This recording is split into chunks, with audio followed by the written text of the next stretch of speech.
اعوذ باللہ من الشیطان الرجیم بسم اللہ الرحمن الرحیم اللہم صلی علی سیدنا محمد معدن الجود والکرم وآلہ وسلم۔ سامعین و ناظرین اکرام، السلام علیکم ورحمۃ اللہ وبرکاتہ۔ آج کا موضوع ہمارا یہ ہے کہ ہمیں ظاہر کا دھوکہ کیوں لگ گیا ہے۔ تو دیکھیں، ظاہر کا دھوکہ تو اس لیے لگ گیا ہے کہ ہم ظاہر میں ہیں، ظاہر میں رہ رہے ہیں اور حقیقت ہماری آنکھوں سے اوجھل ہے۔ لیکن یہ ضروری نہیں ہے کہ جو چیز ہماری آنکھوں کے سامنے نہ ہو، ظاہری آنکھوں کے سامنے، وہ اس کا وجود ہی نہ ہو۔ اصل میں ایک بات نوٹ کرنے کی یہ ہے کہ جو نظر نہیں آ رہا وہ حقیقت ہے، اور جو نظر آ رہا ہے وہ حقیقت نہیں ہے، وہ ایک دھوکہ ہے، وہ ایک سبب ہے کسی بھی چیز کا، اس میں کوئی حکمت ہے کہ باطن غائب، حقیقت غائب ہے، اور جو دھوکہ ہے وہ ظاہر ہے۔ تو اب یہ ہے نا کہ سب سے پہلے اللہ تعالیٰ کی باتوں پر یقین کرنا ہوگا۔ اللہ کی بات پر تو ہمیں یقین نہیں آتا۔ اس قرآن جو ہمارے سامنے ہے، ہم تو کہتے ہیں ہمیں یقین ہے کہ لیکن وہ ہمارا یقین آپ کو معلوم ہے کس حد تک ہے کہ بھئی ناظرہ پڑھ لو، اپنے بچے کو ناظرہ پڑھا لو، یا بس آپ کو لفظی طور پہ قرآن پڑھنا آتا ہو، اس کے علاوہ کوئی اچھا پھر چلو حفظ کر لو۔ بچوں کو بمع حفظ القرآن کے اسکول ہے نا، بمع حفظ القرآن، تو آپ نے اسے بھی ثانوی حیثیت دے دی ہے۔ آپ کہتے ہیں ظاہری تعلیم ہے، اس کے ساتھ قرآن بھی ہے، اس کو بھی آپ نے یعنی ثانوی قرآنی تعلیمات کے ساتھ یہ آپ لکھ دیتے ہیں بریکٹ میں۔ تو بہرحال یہ سارا کچھ جو ہے یہ اس لیے ہے کہ ہم ظاہر کے دھوکے میں ہیں۔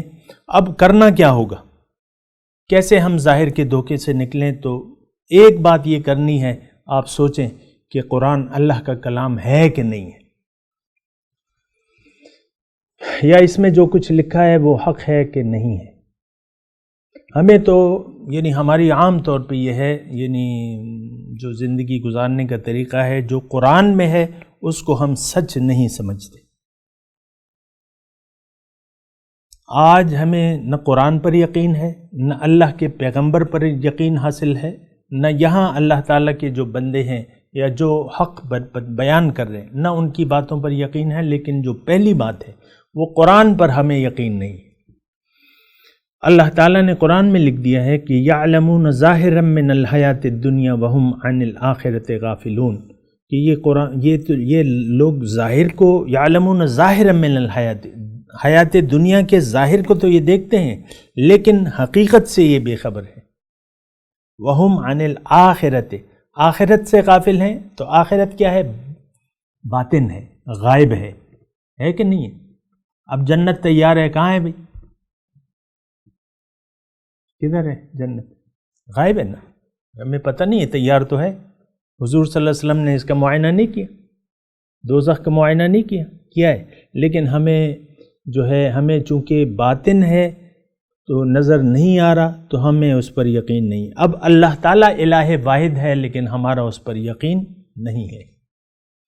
معبود ایک ہے، حق معبود اللہ ہے، لیکن ہمارے خیال میں نہیں، معبودان باطل، اللہ کے سوا باقی چیزیں ہماری معبود ہیں۔ ہم اپنے نفس کا کہنا مانیں گے، اپنی رائے کو اہمیت دیں گے، اللہ کی رائے کو اہمیت نہیں دینے کے لیے تیار۔ تو یہ کتنا بڑا، آپ دیکھ لیں کتنی بڑی غلطی ہے اور کتنا بڑا دھوکے کا ہم شکار ہو گئے۔ اور وہ دھوکہ اس حد تک ہمیں لے آیا ہے کہ قرآن اور حدیث عملاً ہمیں جھوٹ لگتا ہے،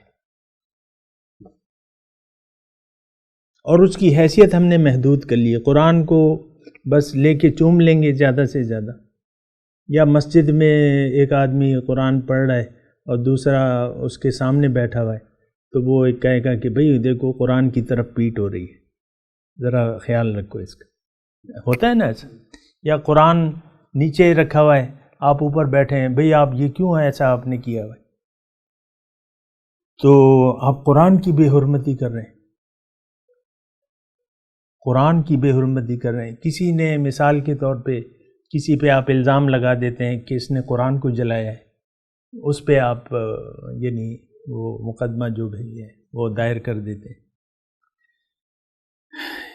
تو یہ مطلب یہ ہے کہ یہ باتیں دیکھنی ہوں گی. وآخر دعوانا ان الحمدللہ رب العالمین. مولایا صلی وسلم دائما ابدا على حبيبك خير الخلق كلهم